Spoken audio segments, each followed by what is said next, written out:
Hello everyone, what's going on? It's the one and only, and with 2023 well underway, I couldn't help but get some nostalgia, as some of us typically do around this time of the year. I've been making YouTube videos for over 3 years now, and I couldn't help but make my first ever retro review. A brand new segment here where we review and remember old tech and review it as if it were some kind of brand new tech. And what better product to kickstart this new campaign than the product that started it all for me? Honestly, I can pretty much pinpoint the moment I became heavily invested into the tech community when I purchased my first ever product, which was the iPhone 4S. This revolutionary product can be credited to this channel's entire existence. I truly feel that if I hadn't bought that iPhone 4S way back in 2011, this channel probably would have never existed. It was my first ever introduction into Apple's ecosystem, or as some call it, Apple's walled gardens, and since then, I have been loyal to Apple, upgrading my iPhone each and every year since then. This was way before Face and Touch ID, way before AirPods, and way before the Apple Watch ever even was a thing. This was simply a different time for Apple, a huge moment of growth for the company. I was too young to buy the first ever iPhone, now dubbed the iPhone 2G, and skipped out on the iPhone 3G and iPhone 3GS because with those phones here in the United States, AT&T was the sole cellular carrier who struck a deal with Apple and had exclusive rights for the cellular coverage on the iPhone for a while. In January of 2011, Apple introduced the iPhone on the Verizon network and consequently broke AT&T's monopoly on the iPhone in the United States of America. The iPhone certainly has come such a long way with several tweaks, modifications, and redesigns over the years, and still stands as one of the most beloved and revolutionary products of this century. Join me in my first ever retro review where I review the product that started it all for me as if it were brand new. Imagine a blast from the past where I am making YouTube reviews as if the iPhone 4 and 4S were just released in 2023. And at the end, I'll put it side by side to the latest flagship, which is the iPhone 14 Pro, to compare and contrast just how much the iPhone has evolved over 12 years later. If you guys happen to like this new segment on my channel, definitely drop a comment down below letting me know what retro product you'd want to see next. Alright, without further ado, let's get this party started.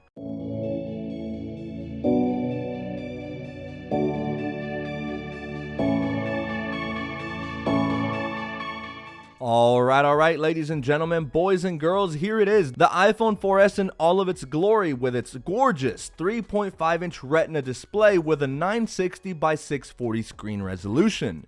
Pretty crisp if you ask me. The iPhone 4S very much looks and feels like its predecessor, the iPhone 4, but trust me, there are a ton of improvements here, including a much speedier chipset, better camera hardware, and of course, the introduction to Apple's very own voice assistant called Siri. All of this we'll discuss a bit more in detail later on, but for now, let's take a tour of this beautiful device. So first off, on the back we see iPhone branding with a ton of that regulatory information that honestly ruins the serenity of the iPhone, and hope that in future iterations this gets removed. There is also no indication as to our capacity, but you can purchase the iPhone 4S in a 16GB for $199 on contract, 32 gigabytes for $299, and for a whopping 64 gigabyte, you'll have to depart with $399 once again on contract to receive all of that storage. Here at the top left is our much improved 8 megapixel camera sensor with its built-in LED flash and is capable of recording in 1080p at 30 frames per second.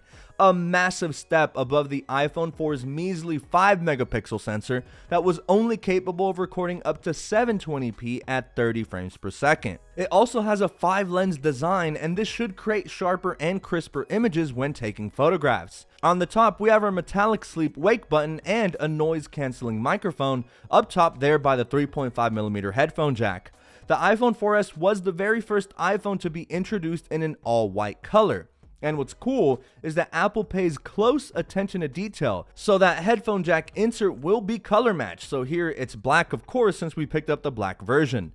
On the side, we see a small design tweak with the antenna breaks. The iPhone 4 suffered from some serious complaints from customers who regularly lost cellular signal simply by handling the phone as a normal human being would. But Apple came in heavy with their own explanation for this, and they said, I kid you not, you're simply holding the iPhone wrong.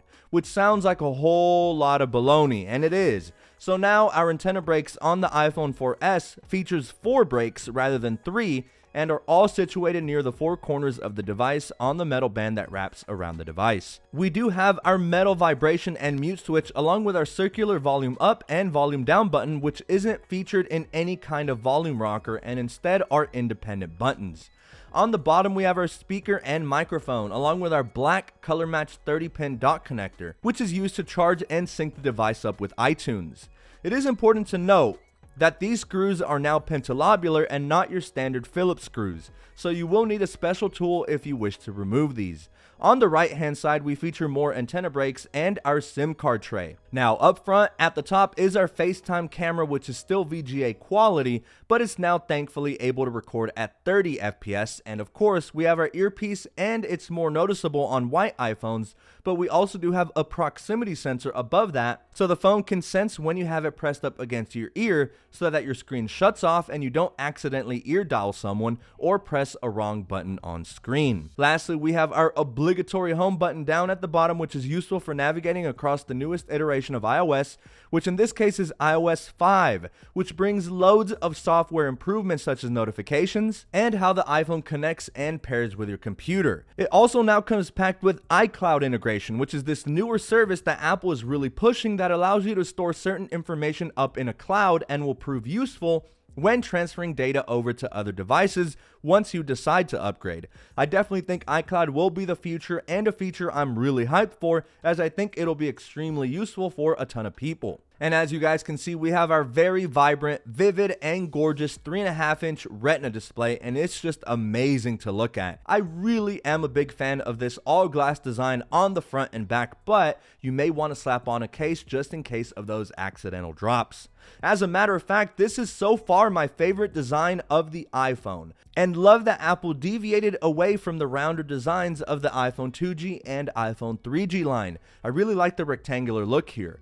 But we have covered a lot discussing about the exterior, but what about the changes that have occurred under the hood? Well, internally, the iPhone 4S is considerably more powerful as compared to its predecessor, the iPhone 4. It features a dual-core Apple A5 chip that is a huge step above from the single-core Apple A4 that was featured on the 4, although RAM or memory remains unchanged at only 512 megabytes of onboard system RAM. Apple claims the iPhone 4S is twice as fast overall versus its predecessor and has 7 times the graphical horsepower. Additionally, as mentioned earlier, Apple bumped up the storage options with the 16GB and 32GB remaining unchanged, but also now offering a 64GB version should you need a boatload of storage. But the biggest and most highly touted feature is Siri integration, Apple's first ever attempt at a voice assistant.